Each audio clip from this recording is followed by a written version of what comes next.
안녕하세요. 삶의신입니다. 자, 2026년 지방직 공무원 시험 경쟁률이 나왔습니다. 전부 다 나왔는데 제가 국가직 했을 때 요거 요 방송 기억나시는 분 있을 거예요. 아무 의미 없다. 경쟁률. 왜? 실제 경쟁률이 아니기 때문에 그런 거죠. 자, 경쟁률을 그래서 하나 보자고요. 자, 서울특별시. 자, 경쟁률 이렇게 보면 일반 행정, 우리가 주로 일반 행정 많이 다루니까. 자, 896명을 선발하는데 1439명이 와서 11.7대 1이에요. 예전 같으면 30대 1 막 이랬을 거예요. 그런데 줄었다고 생각이 들죠. 그런데 내가 만약에 합격을 하려면 어떻게 된다? 11명을 이겨야 될까요? 아닙니다. 896등 안에 들어야 되겠죠. 등수자, 등수. 공무원 시험은 등수예요. 그래서 우리가 학교에서도 시험 보면 1등부터 쭉 뭐 30등까지 나오잖아요. 그 점수대가 보통 아래쪽이 많습니다.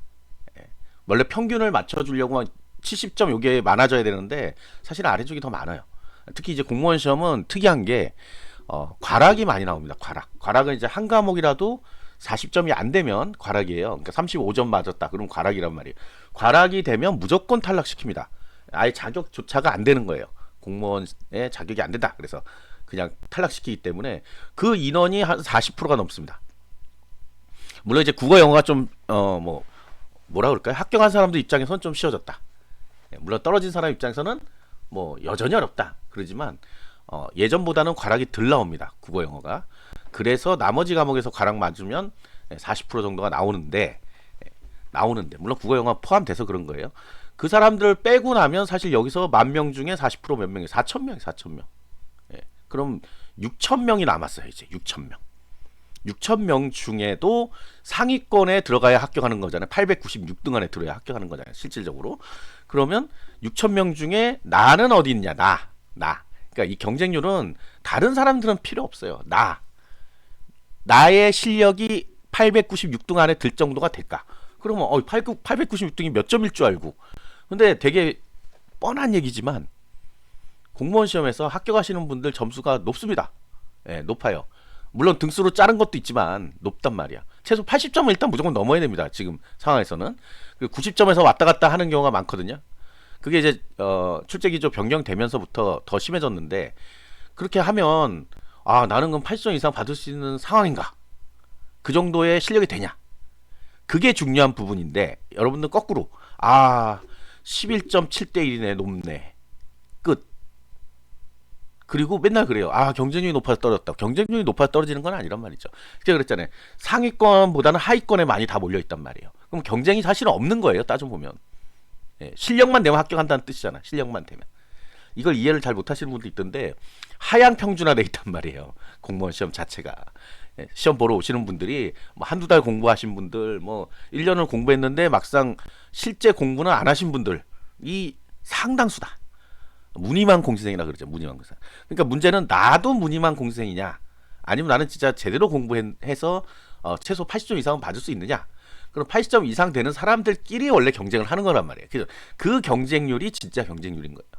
80점 이상은 돼야 어쨌든 합격권으로 갈 수는 있는 거예요. 근데 80점도 안 되는데 나 합격할 거야. 그건 안 되는 거죠. 그러고서는 그런 분들이 주로 그런 분들 70점, 60점 맞는 분들이 주로 이 경쟁률에 신경을 많이 씁니다. 그래서 어떤 분들이 이래요. 뭐 여러 개 접수해 놓고 경쟁을 낮은 데 갈래요. 특히 이제 교육청하고 요 지금 지자체, 지금 보는 건 지자체죠. 교육청은 4월 달에 이제 원서 접수할 건데 둘 중에 하나 골라서 갈게요. 이런 분이 있어요. 아니, 교육청은 일반 행정이 아니라 교육 행정이잖아요. 그러면 과목이 하나가 다르단 말이에요. 그러면 그거를 4월 달에 한 과목을 그때 결정을 하면 1년 내내 공부했던 사람하고 게임이 되겠냐 이거예요. 근데 그런 분들이 경쟁률을 신경 쓴다는 게 너무 이해가 안 되는 거예요.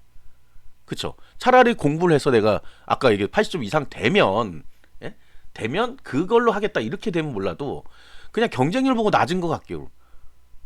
근데 그 경쟁률 낮은 거가 낮다는 의미가 뭐예요 그러면? 자, 여기 뭐 지방세 150명 선발하죠. 2,793명밖에 안 왔어요. 그런데 이건 높죠. 경쟁률 18.6대 1이죠. 사실은 2,000명 중에 150등 안에 드는 게 쉬워요. 아까 얘기했던 10,000명 중에 896등 안에 드는 게. 수치로만 보면 여기가 훨씬 더 어렵죠. 사실은 어려워. 그런데 경쟁률은 낮죠. 낮아. 자, 그러니까 이 경쟁이라는 거 의미가 없다는 걸 얘기하고 싶어서 하는 건데 결국 시험은 점수다. 예. 점수고 등수다. 등수를 차지하기 위해서 우리 점수를 얘기하는 거예요. 예. 어렵지 않죠. 네. 점수가 높으면 당연히 등수가 늘죠. 만점 받았는데 떨어졌다 그런 사람 못 들어봤잖아요. 예. 그러니까 원래 애초에 공무원 시험의 목표는 점수의 목표는 100점입니다. 100점. 그런데 여러분들 어떻게 해요? 나는 80점만 맞겠어. 지금 아까 제가 80점 얘기하니까 80점 맞겠어. 80점만 맞겠다고 공부하면 60점, 40점 이렇게 나옵니다. 심지어 뭐 100점 맞겠다 해도 40점 맞아 가락으로 떨어진다니까요. 그만큼 쉽지 않은 시험이에요. 그런데도 그냥 간단하게 생각하는 거죠. 학교에서 왜 그런 거 있잖아. 나는 중위권 대학만 가야 되겠어. 그래서 수능은 몇 점 정도만 받으면 돼. 어려운 문제는 몇 개 빼버리면 돼. 뭐 이렇게 생각하잖아요. 그거는 서울대 가는 친구들이나 하는 문제들이야. 그러니까 서울대 가는 친구들은 그걸 더 많이 더 어려운 걸 많이 공부하고 그러잖아요. 근데 이 공무원 시험은 그런 시험이 아니기 때문에 선발을 목적으로 하고 있기 때문에요. 문제가 다 비슷비슷해요. 예, 비슷비슷하고 난이도가 뭐 굉장히 센 거 막 이런 게 가끔 나오는 경우도 있는데 쉽지 않아요. 그러니까 그런 게 나오면 다 틀려 같이. 맞추는 사람이 뭐 몇 명 안 될 정도로 그렇게 돼요. 그러니까 결국은 다 같이 어려우면 다 같이 어렵고 쉬우면 다 쉬워요. 그리고 어차피 등수를 뽑기 때문에 그가 한 문제 다 같이 틀리면 등수는 문제가 없는 거예요. 그대로니까. 그러다 운이 좋은 사람 하나 더 맞았다 그러면 가겠죠. 자, 그래서 공부할 때 여러분들 지금 몇 달 안 남았어요. 몇 달 안 남았는데도 지금 아직 뭐 과목을 다 못 끝냈다 이런 분도 있더라고요. 지금 6월인데 이제 시험이 국가직은 이제 이번 주에 시험 보죠. 국가직은 이미 포기했겠지만 지방직 같은 경우는 시간이 남았다고 생각하는데 남지 않았습니다. 지금 기출 해독을 계속 해도 지금 될까 말까인데 아직도 기본서도 못했다 이런 분들이 경쟁률을 뭐 걱정하고 있다. 이거는 이해가 안 되는 부분입니다. 예. 그러니까 본인만 이상한 일을 하고 있는 거예요. 자, 그래서 오늘 이거 경쟁률 이거 얘기하다 또 이제 쓴소리가 됐는데 공부를 해야 됩니다. 공부를. 예. 지금은 더 많이 공부할 때요. 근데 사람들이 어떻게 하냐면 처음에는 공부를 많이 해요. 막 새로운 과목이고 뭐 새로운 거 공부하고 마음가짐이 좋잖아요 처음에는. 그런데 점점 가다가 작년 한 10월 11월부터 공부를 살살살살 안 하다가 이 원서접수 하고 나서부터 거의 공부를 안 합니다. 이 심란하다고 이거 보고 이 경쟁률 조회수가 굉장히 많이 나와요. 그래서 이상한 거예요. 이 경쟁률 알면 뭐 할 거지 이렇게 생각이 들죠. 제가 물론 올려는 놓습니다. 이런 정보 제공하는 차원에서. 근데 사실 의미가 없다는 거예요. 자, 아까 다시 한번 또 계산하면 자, 여기서 40% 날아가면 6,000명 남았죠. 6,000명 중에 60점, 70점대가 70%예요. 그러면 그거 다 날아가요 또. 그러면 얼마 남지는 않습니다. 근데 문제는 내가 거기에 속해 있느냐, 나도 60, 70점 맞고 밑에 있느냐의 문제인 거예요. 그래서 경쟁률 너무 신경 쓰지 마시고 남은 시간 동안 쭉 계속해서 더 많이 예전에 가령 뭐 6시간 공부했다 그러면 이제 10시간씩 보고 또 보고. 어떤 분이 그래요. 그냥 시험을 봤더니 그냥 한번 테스트 겸 봤더니 뭐 국어가 95점 나오더라. 공부해야 되냐? 그럼 사람들이 그래요. 하지 말라 그래요. 해야죠. 100점 맞아야지. 그리고 그거는 이제 지난 시험이고 또 집에서 풀면 마음이 편하니까 잘 보게 되거든요. 한 과목만 또 풀고 막 이러면 5과목을 시간 딱 맞춰가지고 만약에 시험 봤는데 이런 거죠. 국어 영어는 내가 잘해서 그냥 나올 수 있어요. 근데 다른 과목이 만약에 안 좋아 멘탈이 흔들리거든. 그리고 우리가 시험 볼 때 국어 영어 먼저 보는 사람도 있지만 뒤에 다른 과목 먼저 보시는 분도 있잖아요. 그러면 거기서 무너져서 국어 영어를 망치는 분도 있어요. 그런 변수들이 실제 시험에서 일어나는데 그냥 단순하게 나는 그냥 보니까 잘 나오네? 그럼 난 공부 안 하지? 그래서 하지 마세요 하시는 분들은 잘못된 겁니다. 더해서 100점 맞게. 누가 봐도 이 사람은 이거 100점이구나 이렇게 나오게 해야지 그렇게 공부를. 그래야 합격하는 거예요. 특히 이제 뭐 항상 합격선에서 간당 뭐 떨어졌네 붙었네 하시는 분도 있거든요. 실제 필기 합격선 있죠. 필기 합격선. 그 이름이 그래서 합격선이라고 돼 있는 요게 필기 합격선입니다. 필기 합격선. 필기 합격선이란 거는 필기 시험 합격자의 마지막 사람의 점수예요. 마지막 사람. 여기 보시면 행정이 주로 좋으니까 자 여기 보시면 42명을 뽑는데 972명이 있으세요. 작년도 겁니다. 그런데 합격 인원이 65명이에요. 자 보세요. 42명을 선발하는데 합격 인원이 65명이에요. 그럼 이 점수는 무슨 점수예요? 65등의 점수입니다. 그러면 실제 42등의 점수는 몇 점이에요? 몰라요. 유추는 해볼 수 있죠. 이게 지금 20 몇 명이 23명이나 23명이 더 뽑혔으니까 23명을 위로 올라가 봐.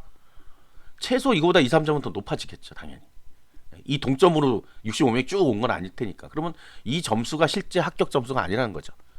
이것도 파악을 못 하고 90점만 맞으면 되겠구나. 이거 이런 거 보고 90점만 맞으면 되겠구나. 그게 아니라니까. 64명 뽑는데 100명이 뽑혔단 말이에요. 여기는 36명, 36명을 더 올라간 점수가 실제 합격선이 되는 거예요. 이건 기본입니다. 이거를 모르고 자꾸 분석을 잘못해가지고 뭐 이러면 되겠다 이러면, 특히 뭐 70점대 나온 것도 이런 거 있거든요. 그러니까 그거를 목표로 한다. 그러면 안 된다 그죠. 무조건 100점을 목표로 해서 해도 그게 70 나오고 80 나오는 것뿐이에요. 그리고 제가 지금 얘기하는 70점, 80점 이런 얘기는 지금 모르죠. 여러분들은 시험을 안 봤기 때문에 지금 모르죠. 그러니까 그 정도의 실력은 뭐냐 그러면 실력은 그러니까 최소한 책에 어디 있는지 정도는 알아야 된다는 얘기예요. 최소한이 아니지. 그 정도가 되면 8, 90이 나옵니다. 이 내용이 내가 배웠던 건데 어디 정도에 있다. 어떤 파트에 있다. 그리고 이제 기출문제를 풀어봤을 거 아니에요. 기출문제 풀면서 좀 막힘이 없다. 전혀 막힘이 없을 수는 없죠. 당연히. 그러면 합격인 거지. 근데 막힘 없이 좀 잘 흘러간다. 그러면 그게 80점 정도 된 겁니다. 근데 어떤 분들은 답만 막 찍어서 맞춰놓고서는 자기는 그 정도 실력이 됐다고 생각해요. 찍어서 맞추는 시험이 아니에요. 그리고 특히 이제 공부하는 중에 공부하는 중에 찍어서 맞춘 게 뭐가 중요합니까? 그게 기출문제 풀 때 그런 분들이 있어요. 맞고 틀리고만 자꾸 보는 거야. 맞고 틀리고 보는 게 아니에요. 그 내용을 봐야지. 내가 왜 틀렸는지를 보면서 이런 내용이 있었구나, 공부했었구나 라고 해서 다시 보는 겁니다. 그런데 여러분들은 맞고 틀리고만 하고서 오늘 10개 중에 5개 맞았으니까 난 이제 50점 정도인가 이렇게 생각하면 안 된다는 얘기예요. 그것도 해독을 많이 하면요, 봤던 문제가 또 나오고 또 나오고 또 나오기 때문에 나중에는 안 봐도 답 뭐야 이렇게 나와. 근데 그 문제가 똑같이 안 나와. 문제는 다르게 변형돼서 나온단 말이에요. 그러니까 그 답을 맞추는 게 중요한 게 아닙니다. 오늘 여러 가지 말을 좀 했는데 오랜만에 방송을 해서 아무튼 이 경쟁률, 합격선 이런 거에 대한 오해가 좀 없어야 됩니다. 그리고 지금 할 수 있는 건 이런 걸 보는 게 아니에요. 공부하는 겁니다. 공부. 뭐 하려고? 100점을 맞도록 공부하는 거예요. 어쩔 수 없어요. 목표가 그거일 수밖에 없어 지금. 그래서 6월 달까지 흔들리지 말고 쭉 가야 돼요. 끝나고 나서 흔들리는 건 상관없습니다. 시험 보고 나서. 근데 시험 한 일주일 전까지 막 공부 안 했다가 또 다시 공부하시는 분 있거든요. 나중에 시험 보니까 몇 점 차로 떨어져요.